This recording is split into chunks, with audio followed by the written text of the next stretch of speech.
كلام اكتر من كده ندخل على طول في شرح فيديو النهارده. تعالى بقى كده نشوف ازاي نعمل الاعدادات اللي هي السليمة، الاعدادات المناسبة الصح عشان تبدأ قناة مظبوطة باللغة الانجليزية. طبعا احنا اتكلمنا على الفرق بين القنوات الجديدة والقديمة، القناة المفعلة واللي مش مفعلة. احنا النهارده هنعمل تجربة على او هوريك الطريقة على قناة هي اصلا موجودة على اليوتيوب من 18 سنة او اكتر من 18 سنة، من 2007 ونازل عليها فيديو.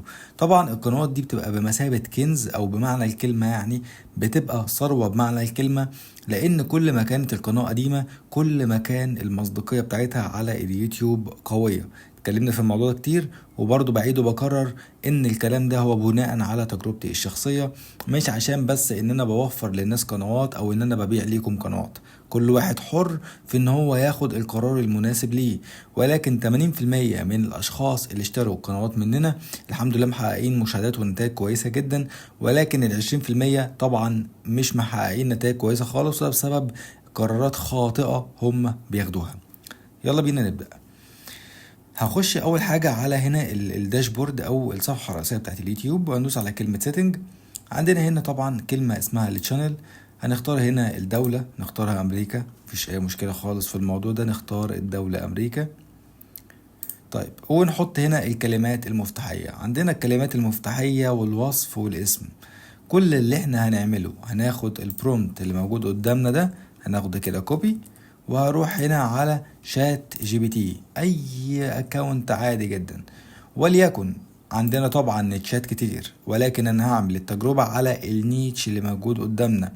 هروح واخد القناة اللي انا عايز اعمل شبهها او اعمل زيها، وهروح احط اللينك بتاع القناة في المربع اللي موجود قدامكم ده. هحط كده اللينك القناة هنا وهدوس انتر. طيب دلوقتي المفروض ايه اللي بيتم؟ شات جي بي تي هيجيب لي اسماء مشابهه لاسم القناه ديت وتكون ما استخدمتش قبل كده، وكمان هيجيب لي وصف او ديسكريبشن يعني، وكمان هيجيب لي كلمات مفتاحيه. تعالى كده نبص مع بعض. اداني 10 قنوات زي ما انتم شايفين، 10 قنوات اسماء مش مستخدمه قبل كده، وزي ما انتم شايفين مديني اس اي او كي وورد وكلمات مفتاحيه كويسه وكلمات مفتاحيه قويه تقدر تستخدمها، ومديك هنا كمان التيبس او ال يعني شويه نصايح كده، وكمان هنا بيديك الشانل ديسكريبشن. هنا بيقول لك انت بتعدل اسم القناه من هنا على حسب ما انت عايز، وبيديك كده زي ما انت شايف بتاخد كده اللينك ده او الكلام ده كوبي، هناخده كوبي مثلا، وهروح هنا على القناة بتاعتي. تعالى كده نعمل حاجة مع بعض، يعني تعالى نعمل سيف. هروح على الصفحة الرئيسية وهدوس هنا على كلمة كاستمايزد شانل، وهضيف الديسكريبشن. طبعا زي ما انتم شايفين هضيف هنا كده الديسكريبشن، وطبعا هنا يعني اشيل دي كده زي ما انا شايف، وخلاص انا بحط هنا كده اسم القناة اللي انا عايزها، وطبعا انا مش هضيف اسم القناة دلوقتي، وبدوس على كده على كلمة public. طيب المفروض بعمل ايه تاني؟ بختار هنا الاسم. طبعا تعالى على شات جي بي تي نشوف الاسماء اللي هو ادهاني، هختار اي اسم انا عايزه وليكن الاسم ده، وهدوس على كلمة ببلش. كده انا ضفت الكلمات المفتاحيه وضفت الوصف وضفت كل شيء. اللي المفروض اعمله هضيف اي صوره انا عايزها، ممكن تعملها باي اداه ذكاء اصطناعي انت عايزها. عندنا هنا ايه تاني؟ عندنا الكلمات المفتاحيه. هروح هنا على شات جي بي تي وهاخد الكلام اللي موجود قدامي ده، طبعا زي ما انتم شايفين هاخده كوبي واروح اضيفه طبعا في الكيورد او في الكلمات المفتاحيه، ولكن طبعا لازم ولا بد انك تضيف بين كل كلمه والتانيه لازم تضيف علامه فاصله. ممكن تخلي شات جي بي تي يعني تاخدهم كده منه كلهم، وتطلب من شات جي بي تي ان هو يضيف لك فاصله عشان تقدر تضيفهم بشكل سهل جدا وبشكل بسيط.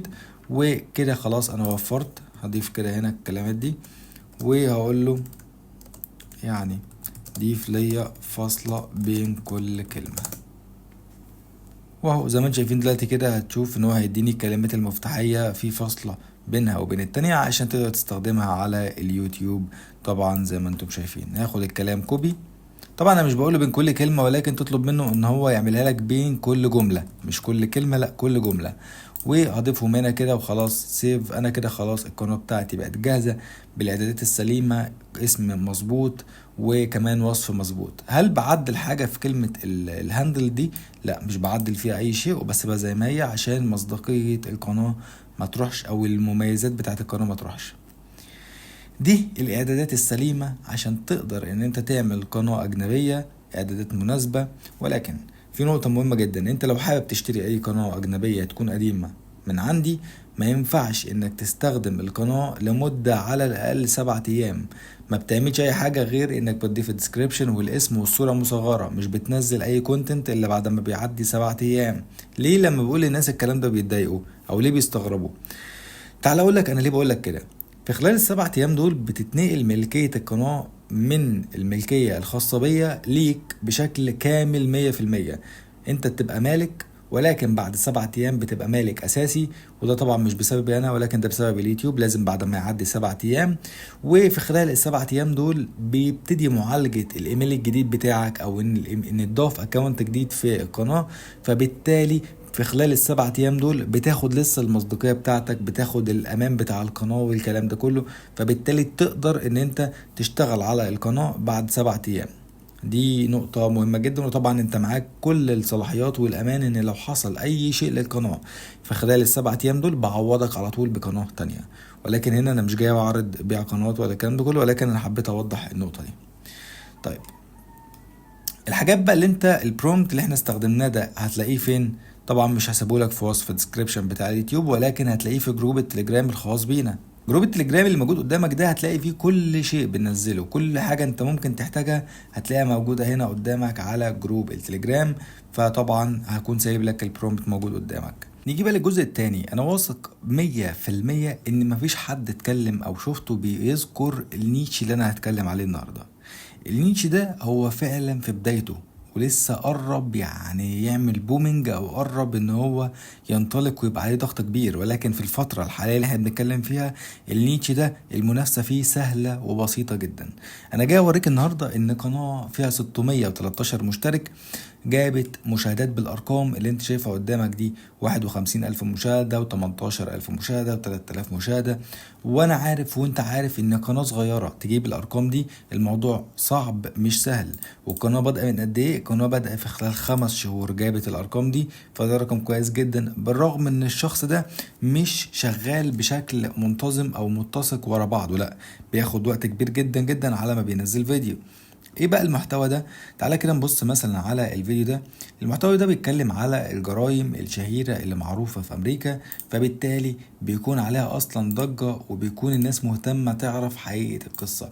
طبعا زي ما انت شايف الفيديوهات عادية جدا، بتتجاب من اي موقع وتترص ورا بعضيها بشكل سلس. واحنا خلاص عرفنا وبقينا فاهمانين ازاي نقدر نعمل السكريبت، او ناخد السكريبت من الفيديو ده ونعمله بطريقتنا الشخصية. النيتش ده المحتوى فيه ربحه كويس جدا جدا، بنتكلم من $5 لحد $8. فبرضو لكل 1000 مشاهدة، فده برضو حلو جدا. طيب، دي اول قناة. القناة التانية تعالى كده نبص برضو هنا. المحتوى ده او النيتش ده فيه قنوات كبيرة جدا. عندك القناة دي بتجيب ارباح خرافية. انت بتتكلم اخر 7 ايام هي جايبة 5 مليون مشاهدة. يعني بتتكلم $8,000 في 5. شوف الرقم هيبقى كام ده في الاسبوع الواحد. تقدر تخلي القناة دي تبقى المينيتور بتاعك، ودي اللي بتاخد منها الافكار وبتعمل لها اعادة صياغة على طول دايركت من القناة دي، وتركز بس مع القناة دي.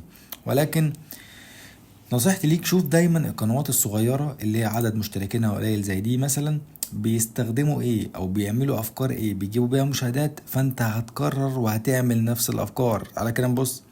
القناة دي بادئة من قد ايه؟ القناة دي بادئة من 5 شهور، وبرضو بتتكلم عن نفس الفكرة. عندها فيديو في شهر واحد جايب 584 ألف مشاهدة. بنتكلم ان هي جايبة حوالي تقريبا 4000 او $5,000 من فيديو واحد. عندك قناة تانية في اسبوعين جايب 96 ألف، فيديو تالت في اسبوعين 44 ألف، وهكذا. القناة دي عاملة مشاهدات قد ايه؟ القناة دي عاملة 1,000,000 مشاهدة. يعني بنتكلم في حوالي $8,000 في خلال قد ايه؟ في خلال 5 شهور. قناة جديدة، قناة مش قديمة. القناة زي ما انتم شايفين القناة جديدة، فبالتالي اخدت المدة دي. طبيعي تاخد المدة دي، لان لو قناة قديمة الموضوع كان هيبقى اسهل من كده بكتير جدا. ممكن فيديو واحد او فيديوهين يفعل له القناة، بالذات في المحتوى ده. تعال نبص مثلا قناة ايه تاني. عندنا برضو القناة دي عندنا برضو القناة اللي موجودة قدامكم دي 995 مشترك. عندها فيديو جايب 120 ألف مشاهدة، 37 ألف مشاهدة، وبرضو بتتكلم في نفس الموضوع. قواضي كانت في امريكا او جرائم كانت في امريكا، والجرائم دي عاملة ضجة كبيرة، مجموعة صور بتتحط ورا بعض وبس، الموضوع بسيط جدا. ده اسهل نيتش لو انت ما عندكش خبرة في الايديت تقدر تستخدمه او تستغله. وده طبعا القناة تقدر تحفظ اسمها او تبحث على اسمها او تسجله عندك يعني، طبعا زي ما انتم شايفين. طيب تعال نبص على القناة اللي بعد كده.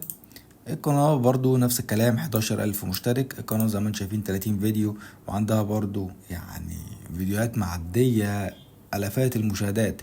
جايبة قد ايه مشاهدات؟ على كده نبص، جايبة داخلة على 1,000,000. وبرضو قناة لسه جديدة، بادئة من قد ايه؟ بادئة بس من شهرين، يعني القناة بادئة من شهرين، ولكن الشخص ده بينزل فيديوهات بشكل متصل او بينزل بشكل مستمر يعني.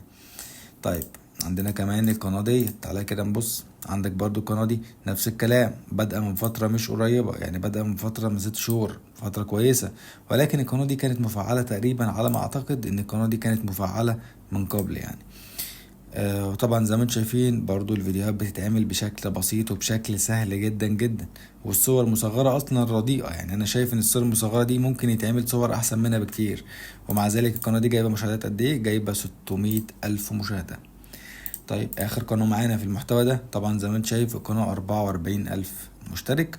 طبعا زي ما انت شايف القناة 7 ايام 111، 42,000، 600,000 في 3 اسابيع. يعني القناة دي ما شاء الله ما شاء الله جايبه لها اخر 7 ايام 220,000 مشاهدة، وجايبه لها طبعا 3 مليون، يعني تتكلم 8 في 3، احسب وشوف هتبقى كام.